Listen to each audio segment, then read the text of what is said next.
এখন যে নতুন ওয়ার্ডটি নিয়ে কথা বলছি সে ওয়ার্ডটি হলো consistency.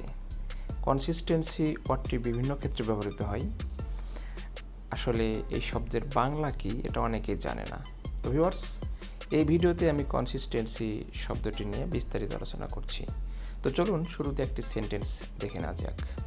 The region has a very high population consistency.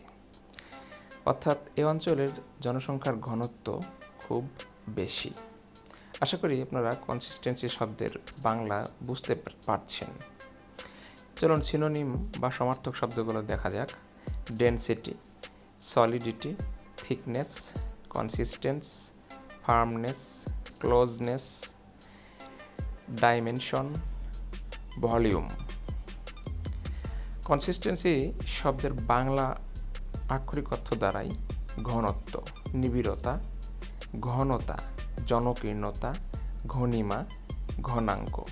এক কথায় কোনো পদার্থ বা কোনো মানুষ বা কোনো কিছু, কোনো বস্তু বা জীব বা জড় বা কোনো ম্যাটেরিয়াল সব কিছুরই সংখ্যা যখন এক জায়গায় অনেকগুলো হয়ে যায়, সেটার ঘনত্ব যখন বেড়ে যায়, পুরুত্ব যখন বেড়ে যায়, সেটাকে কনসিস্টেন্সি বলা হয়। ধন্যবাদ।